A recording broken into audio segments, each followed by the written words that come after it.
आपको बार बार कह रहे हैं, शराबबंदी जिसको लागू किया गया 16 से और 15 में महिलाओं की जो मांग थी, हम लोगों ने वचन दिया, लागू किया, सर्वसम्मति से पारित हुआ। वो 1 अप्रैल 2016 की तारीख थी जब नीतीश कुमार सरकार ने बिहार में शराबबंदी लागू की थी, ये जानते हुए कि इससे राज्य सरकार का खजाना 4000 करोड़ रुपए कम हो जाएगा। लेकिन औसतन 1 साल में करीब 14 लाख लीटर शराब पीने वाले लोग भला बिना शराब के कैसे रह सकते थे। लिहाजा शराबबंदी के बाद भी बिहार से जब तब शराब की खरीद फरोख्त की खबरें आने लगी। पिछले 6 सालों में शराबबंदी का कानून तोड़ने वाले करीब 4 लाख लोगों पर मुकदमा दर्ज हुआ और वो जेल भी गए। अब भी इस चक्कर में हजारों जेल में हैं। मगर कमबख्त इस शराब का नशा शराबियों के साथ साथ बिहार के इज्जतदार आली जनाब अफसरों के सर चढ़कर भी नाचेगा, ये खुद नीतीश बाबू ने भी नहीं सोचा होगा। इस नशे ने ऐसा गुल खिलाया है कि फिलहाल बिहार ही नहीं बल्कि पूरे देश में मुस्कुरा मुस्कुरा कर लोग इसके मजे ले रहे हैं। हालांकि बात मुस्कुराने की कतई नहीं, ये एक बेहद गंभीर मुद्दा है। वो इसलिए क्योंकि इस नशे के चक्कर में तमाम कानून और सिस्टम पर ही लोग अब सवाल उठाने लगे हैं। तो कहानी से पहले सवाल से ही शुरुआत करते हैं। क्या किसी एफआईआर या मुकदमे को किसी की सिफारिश पर राज्य का डीजीपी खुद ही खत्म या निरस्त कर सकता है?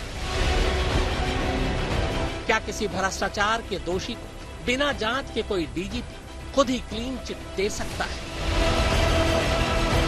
एक राज्य के डीजीपी को उसी राज्य के चीफ जस्टिस का सरकारी फोन नंबर न मालूम, ये कैसे मुमकिन है? एक राज्य का डीजीपी एक चीफ जस्टिस के कहने के बावजूद कोई गैर कानूनी ऑर्डर कैसे पास कर सकता है? चोर, उचक्कों, क्रिमिनल, ठगों और जालसाजों का रोजाना सामना करने वाला इतना बड़ा पुलिस अफसर खुद इतनी बड़ी जालसाजी का शिकार, वो भी इतनी आसानी से कैसे हो सकता है?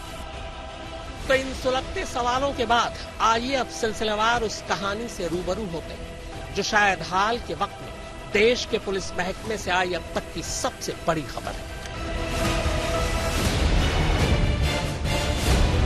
ये कहानी भी हम नहीं बल्कि खुद बिहार पुलिस ने सुनाई है। ये लीजिए एफआईआर की शक्ल इस कहानी का ये दस्तावेजी सबूत है। पुलिसिया भाषा कुछ ज्यादा ही कानूनी भाषा होती है, इसीलिए हम आपको आम जुबान में पूरी कहानी सुनाते हैं।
गया के फतेहपुर थाने से जुड़ा हुआ है,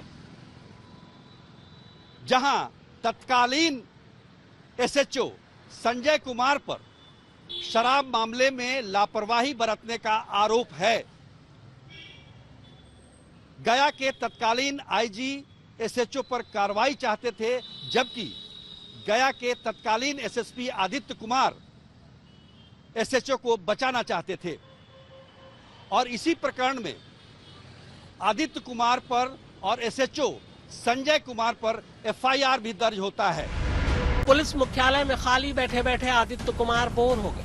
उन्हें वापस जिले में बहाली चाहिए थी। इधर गया में दर्ज मुकदमा भी उन्हें परेशान कर रहा था।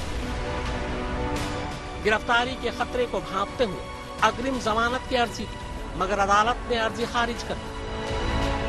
अब गिरफ्तारी से बचने और जिले में वापस बहाली का एक ही रास्ता बचा था, उनके खिलाफ दर्ज मुकदमा किसी तरह खत्म हो जाए।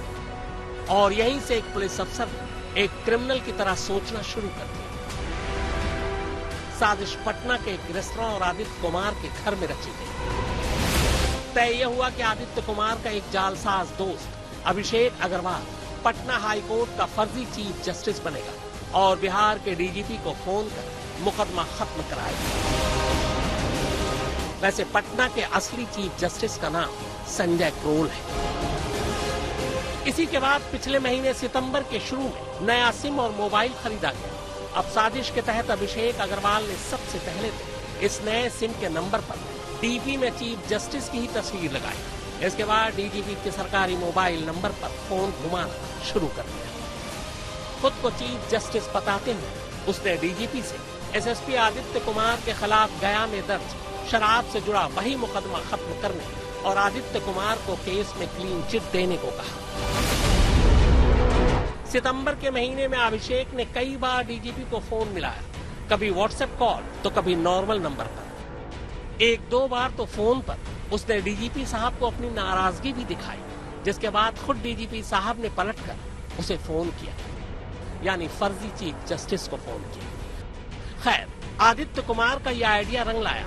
4-5 कॉल के बाद ही 5 सितंबर को एसएसपी आदित्य कुमार के खिलाफ दर्ज केस खत्म करते हुए डीजीपी साहब ने उन्हें क्लीन चिट दे दी। जालसाज अभिषेक अग्रवाल ने पूछताछ में बताया है कि आईपीएस आदित्य कुमार पर चल रहे प्रोसीडिंग को खत्म कराने और उनकी पोस्टिंग कराने के लिए उसने पटना हाई कोर्ट के मुख्य न्यायाधीश के नाम का इस्तेमाल किया ताकि बिहार के डीजीपी उसके प्रभाव में आ सके और उसका काम हो जाए।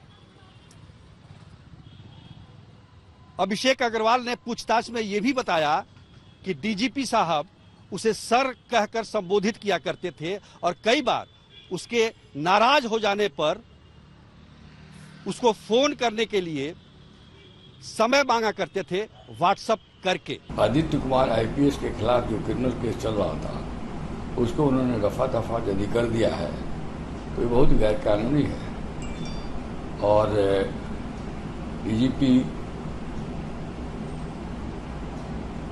जैसे पद पर रहने वाले पदाधिकारी के जो लीगल एक्यूमेंट या एडमिनिस्ट्रेटिव एक्यूमेंट कहते हैं उसका अभाव पाया जा रहा है। उनको समझना चाहिए था कि चीफ जस्टिस या ऑनरेबल जज ऑफ हाई कोर्ट किसी इंडिविजुअल केस की पैरवी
बातचीत के टोन से कुछ शक हुआ था, पर एसएसपी का मुकदमा तो 40 दिन पहले ही वापस ले लिया गया था। 40 दिन से फर्जी चीफ जस्टिस का उनके पास कोई फोन भी नहीं आया था, तो फिर 40 दिन तक वो किसका इंतजार करते रहे। अगर बातचीत के टोन से उन्हें पहले ही शक हो गया था, तब उसी वक्त उन्होंने इसकी तस्दीक क्यों नहीं की, या किसी से इसकी शिकायत उस वक्त ही क्यों नहीं की?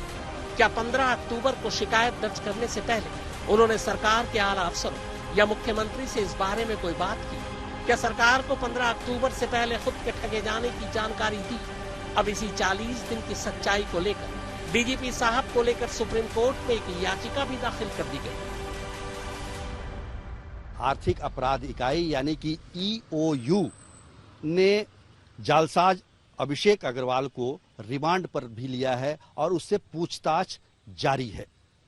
चूंकि आर्थिक अपराध इकाई बिहार पुलिस के अंतर्गत है, जिसके मुखिया खुद डीजीपी होते हैं, ऐसे में इस जांच के निष्पक्ष होने पर सवाल खड़े किए जा रहे हैं। वो 40-50 बार बात भी करते हैं, आदित्य कुमार को बचा भी लेते हैं अवैध शराब व्यापार वाले मामले में, उनकी ट्रांसफर की भी पोस्टिंग की भी अनुशंसा कर देते हैं और उसके बाद उनको शक होता है और वो पत्र लिखते हैं मुख्यमंत्री के यहाँ से निर्देश होने के बाद कि भाई मुझे शक है, इसलिए इसकी जांच कराई जाए। तो इस पूरी कहानी की सत्यता की जांच को लेकर मैंने माननीय सुप्रीम कोर्ट में, माननीय उच्चतम न्यायालय में एक लेटर पिटीशन दाखिल किया है।